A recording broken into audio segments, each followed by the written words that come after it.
Iron Man hasn't had any luck with video games. Spider-Man and Batman have both made a fantastic run at it, and even less beloved characters like Hulk and the Punisher have had their bits and pieces of success. I'd argue that since the Robert Downey Jr. movie came out in 2008, Iron Man has been the most prevalent superhero in pop culture, and at least from the outside, it seems like not a single Iron Man video game since then has been any good. Now, to be fair, there isn't many to choose from, as Disney for whatever reason don't seem to care about video games these days, but in the early MCU years, Marvel struck a deal with Sega to develop movie tie-in games, which started with Iron Man and produced 5 games ending with Captain America Super Soldier, a respectable beat-em-up that we've looked at on the channel before. At this point in time, in 2019, the first 2 Iron Man films' 7th generation tie-in games are the most red-hot high-production cracks at doing this character justice in video game form, so join me as we pick apart these 2 games and try and figure out exactly what went wrong, but more interestingly, let's see what they did right, and we'll try and build a picture of what a good Iron Man game could look like. The first game is one of those games that always looked like really fun to me, but I never played it until now because it has such a poor reputation. It was developed by Secret Level, who were later known as Sega Studios San Francisco. Try saying that 5 times over, and they were a fairly unremarkable dev who were most well remembered probably for the Star Wars Starfighter games, as well as the Final Fight and Golden Axe reboots. It's safe to say that they hadn't really proven themselves yet. The game opens with a decent tutorial-ish level recreating the scene where Tony breaks out of that cave, and it's a basic third-person shooter with some generous auto-aim signified by those big circular targets on the screen. This is the only level where you can't fly, and for that reason alone, it's actually one of the more memorable levels. We're also treated to these truly strange, doughy looking cutscenes that just come across as unfinished. Even in 2008, they would have looked super dated, the faces just look really, really creepy and the lighting is very unnatural. They actually got Robert Downey Jr. and Terrence Howard back to voice this, and though the dialogue is awkward and they both sound overly subdued, it's at times not that bad, but the creepy visuals just ruin these cutscenes entirely. They also rarely relate to what's actually going on in the levels they're surrounded by, as they just vaguely retell the story of Jeff Bridges turning evil, but even then they're not really comprehensible as a whole. I'm not sure you could follow this without having seen the movie. And we can't send in troops for obvious reasons, but there is another option. There are always other options, Rhodey.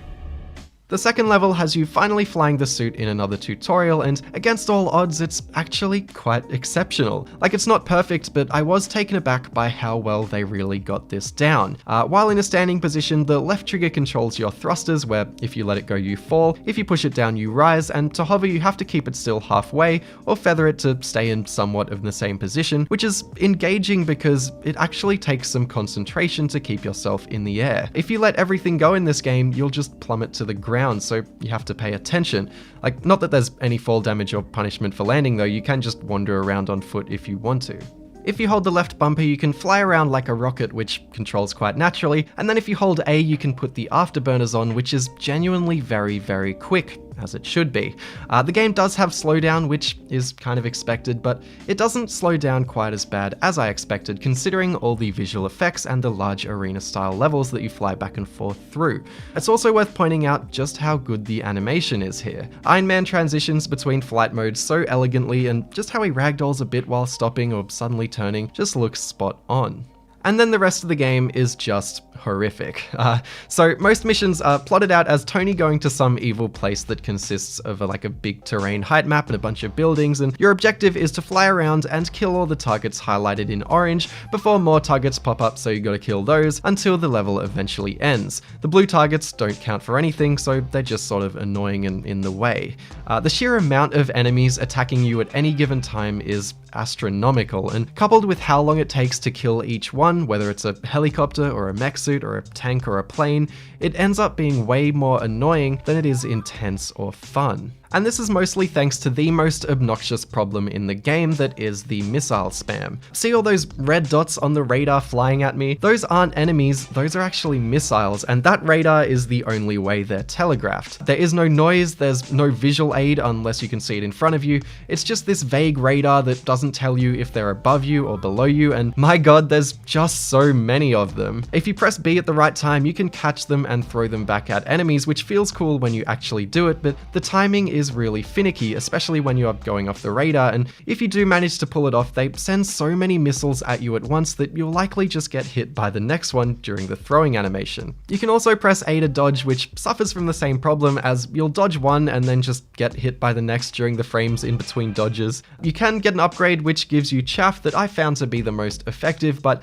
it's still fairly unreliable because the game is so bad at telegraphing anything. I was rarely confident that I even used it when I pressed the button and used it. The simple upgrade system between levels does make the game a bit more painless as you go along because it does generally lower the time to kill, but each upgrade feels too incremental and too inconsequential, so it's just unsatisfying. Then there's the useless mechanics like the power distribution one where you can reroute power to your life support, your weapons, your thrusters, or melee using the D-pad, but because of the endless missile spam, there's rarely a reason to turn it off life support, especially when one of the other options is melee, which you'll barely even use because you'll rarely get close enough to anything to use it. It's just a clunky punch button that you can hold to do QTE finishes. Health regens, but you'll die quite quickly and there's no checkpoint, so you're always super far away from what you're shooting at, which just makes you feel really weak, which sucks because you're Iron Man. You should feel like a god of destruction, but instead you're keeping your distance and getting pummeled by missiles, which by extension makes it feel like you're just shooting at vague blue and orange targets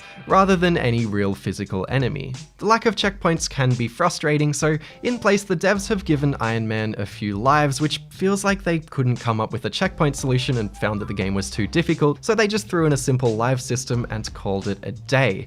It's very, very contrived.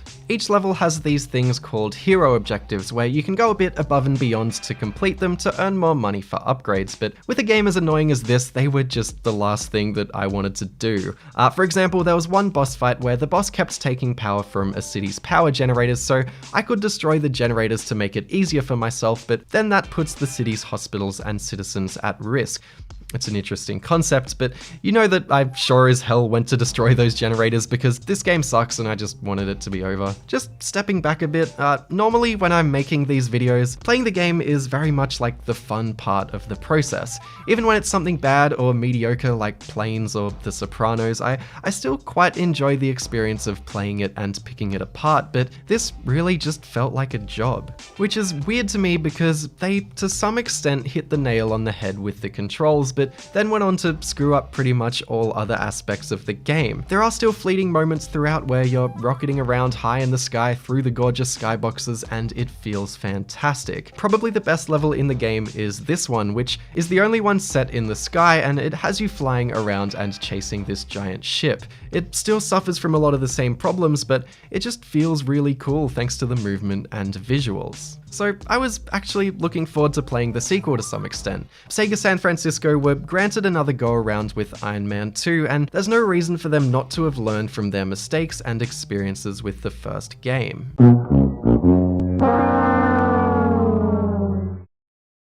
Iron Man 2, from a design perspective, attempts to be the opposite game to Iron Man 1. It's hard to cohesively structure a fun game around a character who is so extremely quick and nimble, and the first game highlights these problems perfectly. If you can just jet out of a fight at a moment's notice, how do you balance something like that? Instead of attempting to in Iron Man 2, they just slowed down the movement very dramatically to give themselves the best shot at building a game that's on paper more fun and more coherent. And this certainly feels more like a traditional game than the first one, which can come across as so aimless and chaotic that it almost feels like a tech demo. Levels here are linear, where you move forwards through them between open corridory and indoor areas, and instead of shooting at all the orange targets, objectives are generally more simple, where you need to take everyone out or blow up a specific enemy or press a button in a room somewhere. Again, it's less ambitious in an attempt to tighten up the design. The slowed down flight is pretty lame, but it wouldn't be so bad if they didn't mess up the controls so much. Instead of the left trigger controlling your height, which worked fantastically, it's the Y button and the A button to go up and down, or the triangle and X buttons on a PS3, which means that you have to take your thumb off the right stick and stop aiming to adjust your height, which is really awkward. And gone is that kinetic feeling of falling when you let go of everything, because now you just hover. It's way more clunky in every way. To account for you taking your thumb off the right stick and effectively not aiming as much, they've implemented a super generous lock-on system so that you basically don't have to aim. They solved a problem they created, and everything's more boring because of it. The weapons and lock-on don't have a very high range in an attempt to keep you near the action, and because of the lock-on system and some melee-only enemies that rush you, they've put more effort into the hand-to-hand combat. There are now light combos and different fighting styles that you can switch between, but it's still nothing more than boring button mashing. What ends up happening is the game just devolves into this monotonous slow crawl of just rotating around enemies that you're locked onto and waiting for your weapons to reload. The game is only 4 hours long, but the levels really drag, and while they've solved a lot of problems the first game had, like there's nowhere near as much missile spam and deflecting them is way easier, and they've actually improved the upgrade system quite a bit with a decent loadout system, it's just all not enough. No other level highlights what makes this game so much worse than the first game than the reattempt at having another level where you fly around a ship in the sky. And while it might look similar, you compare how they both play and it's night and day. The first game had you like dashing around and chasing the ship and trying to use cover to avoid getting hit, whereas here it's just the same boring, monotonous lock-on snooze fest. You've probably noticed that you can choose to play as War Machine if you want to, and I did, because it's essentially a choice between Iron Man's hand cannon, which is awful, and War Machine's minigun, which is quite good. I have a theory that this game was meant to have co-op because Iron Man and War Machine banter throughout the entire game, and they appear in cutscenes as if they were with each other for entire missions. The final giant mech boss actually has you swap between the two characters to defeat him, which is kind of cool, but it would have been way cooler if it were actually co-op. And the cutscenes and banter are surprisingly quite good. I mean, they don't look like much visually, and Don Cheadle just looks horrific. Like, I don't know what they did to him, but they look alright enough otherwise, and the writing and delivery surprisingly works. It smartly doesn't try to retell the movie, instead telling a tale of an ex-employee gone rogue with his own evil plan, and it's quite bubbly, corny, and fun. Only Don Cheadle and Samuel L. Jackson return from the film's cast, but all the delivery is either solid enough or campy enough. It's just a shame that the rest of the game doesn't have this same energy. I am Iron Man. I said it, and I mean it. I'm a superhero, and I'm telling you, it's amazing. But what does it mean? Save the world, change the world. What does it mean? Clearly, Iron Man is a challenging superhero to make a game about, but I don't think that it's an impossible task, because Iron Man is a lot more versatile than just that flying suit man. He's also a hacker, he's a smooth talker, he can be stealthy, he's gotten into some fistfights, he's done some detective work, and he's a businessman. Part of the reason he's been at the center of the movies this past 11 years or so is because he's quite well-rounded skill-wise, and he's still a relatable human being. And I think that, unless you're a kid, the Robert Downey Jr. side of him is what people like way more than the CGI shiny explodey side. So I think that they should hone in on trying to explore that side far more than anything else, because after all, the cutscenes in the Iron Man 2 game were by far the best thing about it. I'm a daydream a bit here, but I'd personally love to see an Iron Man game that was set in a single military base where Tony is imprisoned without his suit, and you spend the early stages talking to other inmates and doing favors for them, which would introduce a cast and set the tone with some RDJ banter. Maybe Don Cheadle could be in the prison too, and then you go through the early stages of the game mainly being stealthy and hacking and using some light hand-to-hand combat in an attempt to break out of the base. Think something like the early parts of Escape from Butcher Bay, but in third person and less gritty. They could make the base full of Stark weaponry, which Tony could use to slowly rebuild his suit as the game goes along. It could be bit by bit, starting with his hand cannon, and then a low-powered thruster that you could use to hover or dash quickly, and maybe some other weapons and gadgets, and it could all get upgraded as you go. You'd be essentially unlocking new movement and combat abilities, but in a really practical and visible way through the suit being slowly rebuilt on Tony, which, if done right, could allow for some satisfying Metroidvania-style backtracking and hub areas as well. As my non-existent hallucination of a game would go along, it could transition from being more of a stealth game into more of an action game as Tony gets more weapons and armor, until eventually the game would peak as the upgrades evolve into a full-blown Iron Man suit that you can rocket around the sky in, and you'd get that satisfying escape that mirrors the cave scene in the first film. You could finish with an act where Tony flies around the base Iron Man 1 game style, and he takes out all the buildings, and he takes out some enemies, or maybe he takes out a supervillain's gigantic robot mech suit or something akin to the the end of the Iron Man 2 game. A game like this might not fit the bill of what you'd previously think to make with Iron Man, which to me is probably like an open world game like Prototype or Just Cause, which, you know, sounds like a much more realistic proposal and could work with a lot of balancing, but I thought I'd pen down something different, and we've had enough open world games recently. I think a game like this could be really cool because it's easy to balance, it would potentially shine more light on the more human side of Tony, and it could have a really satisfying feeling of progression. Speculation is fun. We do have that upcoming Avengers game, but I'd guess with Iron Man being one of many playable characters, it's hard to say if he'll be done right there, and there's also ports of these movie games on systems like the Wii and the DS, which I've actually heard aren't too bad, so maybe they'll warrant a follow-up video. And on top of that, there is some pre-MCU stuff like a GBA game that looks pretty decent, but I just hope that someday there'll be a good AAA Iron Man game. For now, I'll just stick with Batman and Spider-Man. And with that, we wrap up the video. Thank you for watching, I hope you enjoyed it. If you want to see me cover any other like Iron Man games or any other superhero games or movie games or like anything, if you want to see me cover anything, please leave a comment letting me know. I do try and read them all. If you want to help out the channel, like clicking like and commenting and subscribing and all that stuff kind of like helps out the algorithm and does that magic weird algorithm YouTube stuff, which does help out the channel genuinely quite a lot, so I would appreciate that. I also appreciate it when you support on Patreon, so I'd like to thank all my patrons, including the ones appearing on the screen right now, and especially including Adam Beals, Analog Man, Balmain Components, Boggy Online, Brighton Robinson, Caden the Dingo, Devin Grant Dahl, Dominic Chikoki, Evil Chicken, Gary Pay, Homer821, Casey Labcat Lethrington, Lucas Raysevic, Magnus Ikomo Stavik, Matthias Bayes, Maximilian Kunzman, May Aris Mizaki, Melanie G, Minimme secretly misses the Disney plane meme and is sad now, Mrs. Minimme, Mustache Duct Tape,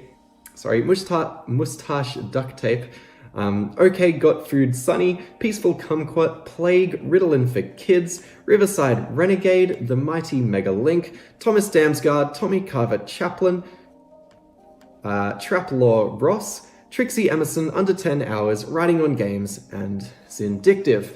All my patrons have been great help to this channel, so thank you so much, and I'll see you all in the next video.